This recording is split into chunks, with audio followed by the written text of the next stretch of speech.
नमस्कार मंडळी, जय गजानन. तुमच्या सगळ्यांचं आपल्या चॅनलमध्ये खूप खूप स्वागत आहे. तर उद्या आहे वटपौर्णिमा, आपल्या सगळ्या स्त्रियांचा अतिशय आवडीचा सण. प्रत्येक स्त्री ही आपल्या पतीच्या दीर्घायुष्यासाठी, अखंड सौभाग्यासाठी वटपौर्णिमेची पूजा ही करत असते. आजच्या व्हिडिओमध्ये आपण जाणून घेणार की वटपौर्णिमेचा पूजेचा शुभ मुहूर्त काय आहे, वटपौर्णिमेच्या दिवशी आपल्याला कोणत्या नियमांचं पालन करायचं आहे, त्यासोबतच उपवास कुणी करायचा आहे, कधी सोडायचा आहे आणि गर्भवती स्त्रियांनी वटपौर्णिमेची पूजा करावी का, या सगळ्यांबद्दलचीच माहिती आपण आजच्या व्हिडिओमध्ये बघणार आहोत. उद्या आहे 10 तारीख आणि उद्या आहे वटपौर्णिमा.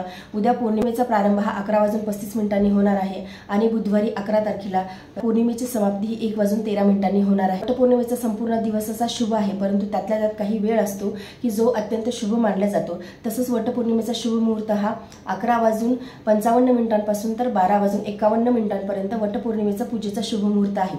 ज्यांना जमणार आहे त्यांनी आवर्जून या शुभ मुहूर्तामध्ये पूजा करावी, परंतु ज्यांच्याकडून होणारच नाही, म्हणजे आता छोटी मुलं आहेत, काही काम आहेत, मग त्यांनी दिवसभरात तुम्ही कधीही वडाची पूजा केली तरी सुद्धा चालते, परंतु संध्याकाळच्या वेळी खूपच 4-5 वाजता वगैरे पूजा करू नका, म्हणजे लवकरात लवकर करण्याचा प्रयत्न करा. त्यासोबतच आपल्याला काही नियमांचं देखील पालन करायचं असते, म्हणजे जे आपल्या सौभाग्याच्या ज्या वस्तू आहेत त्या पूजेमध्ये आवर्जून ठेवाव्या. तर तुम्ही जो तुपाचा दिवा लावाल तो वडाच्या उजव्या बाजूला लावायचा आहे आणि तेलाचा दिवा जो लावाल तो वडाच्या डाव्या बाजूला लावायचा आहे. वडाची आपण जे वडाची पूजा करताना आपण 7 फेऱ्या मारतो आणि खूप जण की ती जी रील असते, तो धागा असतो तो घरी वापस घेऊन येतो. तो धागा जो असतो तो आपल्याला घरी आणायचा नाही, तो धागा तिथेच ठेवायचा आहे. वडाची पूजा करताना आपल्याला पीस ठेवायचा आहे, त्यावरती काही धान्य ठेवायचं आहे, म्हणजे तांदूळ किंवा गहू ठेवायचे आहे, त्यावरती आंबा ठेवायचा आहे आणि त्यावरती आपलं जे सौभाग्याचे संपूर्ण ज्या वस्तू असतात, काळी पोत म्हणजेच मंगळसूत्र, बांगड्या, त्यानंतर जे फणी वगैरे येतात, म्हणजे जे तुम्ही जे साहित्य ज्या दुकानावरती मिळते, पूजेचे साहित्य जिथे मिळते तिथे तुम्हाला त्या संपूर्ण वस्तू मिळून जाते. आणि त्यावरती आंबा देखील फळ ठेवायचा असतो. आंबा हा कधी म्हणजे असा मोकळा ठेवायचा नाही, त्याला सुटूनच ठेवायचं, म्हणजे धागा बांधूनच आंबा त्या पूजेमध्ये ठेवायचा आहे. वडाची पूजा झाल्याच्या नंतर आपल्याला 5 किंवा 7 सुवासिनींना देखील हळदी कुंकू लावायचं असते आणि त्यांच्या ओटीमध्ये देखील आंबा हे फळ द्यायचं असते. आता या ऋतूमध्ये आंबा येतो म्हणून पूर्वपार ही प्रथा चालू झालेली असावी की आंबा हे फळ द्यावं. कडे आंबा वगैरे समजा तुमच्याकडे नाही अवेलेबल झाला तर तुम्ही बदाम, संपूर्ण जे बदाम असतात ते देऊ शकतात किंवा खारी देखील तुम्ही देऊ शकता किंवा खोबऱ्याची वाटी देखील तुम्ही त्यामध्ये ओटीमध्ये तुम्ही टाकू शकता. आता ज्या गर्भवती स्त्री आहेत त्यांनी पूजा करावी की नाही करावी, तर ज्या गर्भवती स्त्री आहेत त्यांनी वडाची पूजा, म्हणजे तुम्ही जर एक पासून तर 6 महिन्यापर्यंत तुम्ही वडाची पूजा करू शकता, परंतु 7, 8 किंवा 9वा महिना तुम्हाला चालू असेल तर तुम्ही वडाची पूजा करू नका, म्हणजे प्रदक्षिणा घालू नका, दुरूनच तुम्ही वडाची पूजा करा.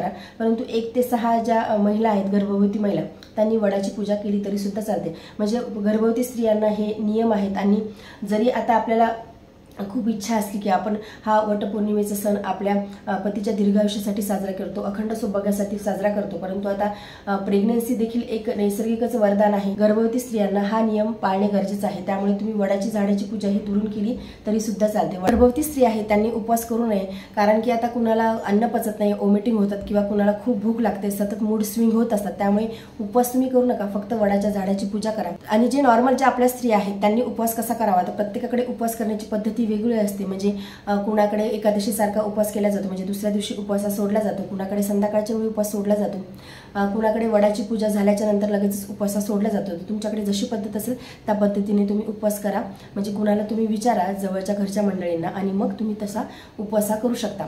नंतर काही नियम देखील आपल्याला वडाची पूजा करताना पाळायचे आहे. दिवा सोबत घेऊन जायचं आहे वडाची पूजा करताना. वडाच्या झाडाला प्रदक्षिणा मारताना आपल्याला उजव्या साईडनं सुरू करायचं आहे, म्हणजे डाव्या साईडनं वडाच्या झाडाला प्रदक्षिणा मारायला सुरुवात करायची नाही. ते वडाच्या झाडाची पूजा करायला जाऊ शकत नाहीत, समजा जवळपास कुठे वडाचं झाड नाही, त्यांनी कृपा करून वडाच्या झाडाची फांदी तोडून आणून पूजा करू नका. तुम्ही मग वडाच्या झाडाचे जे चित्र आहे ते काढून तुम्ही प्रिंट काढून वगैरे तुम्ही त्याची पूजा करू शकता, परंतु शक्यतो प्रयत्न करा की वडाच्या झाडाचीच पूजा करण्याचं. परंतु झालंच नाही तर मग तुम्ही प्रिंट वगैरे काढून किंवा फोटोची तुम्ही पूजा करू शकता.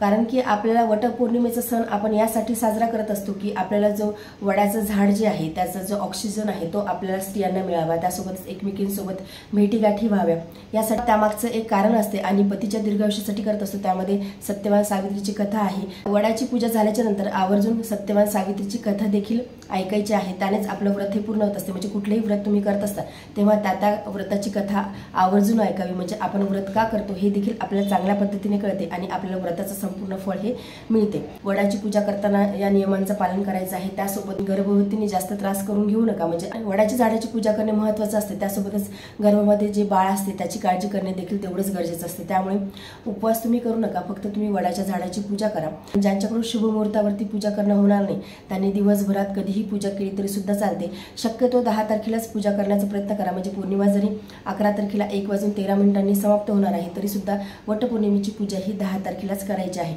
तर आजच्या व्हिडिओमध्ये एवढंच। व्हिडिओ जर तुम्हाला आवडला असेल तर व्हिडिओ लाईक करा, चॅनलवरती नवीन चॅनलला सबस्क्राईब करा। जय गजानन, धन्यवाद।